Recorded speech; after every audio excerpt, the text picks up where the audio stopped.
السلام علیکم ناظرین ہماری آج کی ویڈیو کا ٹاپک ہے ہمارے پاس قرآن ہے۔ ایک بوڑھی عورت مسجد کے سامنے بھیک مانگتی تھی۔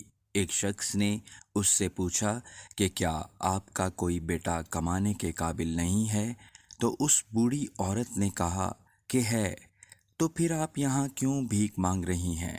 بوڑھی عورت نے کہا کہ میرے شوہر کا انتقال ہو گیا ہے۔ میرا بیٹا نوکری کے لیے بیرون ملک گیا ہے۔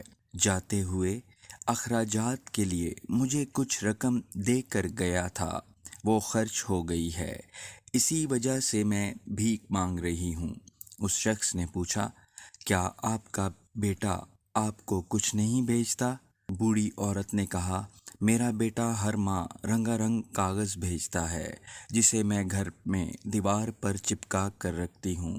وہ شخص اس کے گھر گیا اور دیکھا کہ دیوار پر بینک کے 60 ڈرافٹ چسپاں کر دیے گئے ہیں۔ ہر ڈرافٹ 50,000 روپے کا تھا۔ تعلیم یافتہ نہ ہونے کی وجہ سے وہ عورت نہیں جانتی تھی کہ اس کے پاس کتنی دولت ہے۔ اس شخص نے اسے ڈرافٹ کی اہمیت سمجھا دی تو وہ عورت بہت خوش بھی ہوئی اور حیران بھی ہوئی اور پریشان بھی ہوئی کہ دولت ہوتے ہوئے بھی وہ بھیک مانگتی رہی ہے۔ ہماری حالت بھی اس بوڑھی عورت کی طرح ہے۔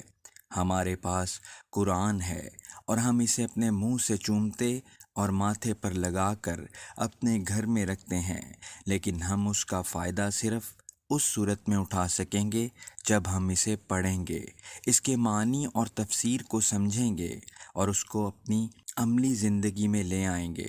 تب ہی انشاءاللہ ہماری دنیا اور اس کے بعد کی زندگی دونوں بہتر ہوگی۔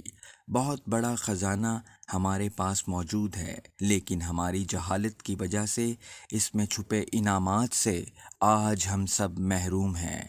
اللہ پاک ہم سب کو قرآن پاک کی عظمت کو سمجھنے کی توفیق عطا فرمائے، آمین یا رب العالمین۔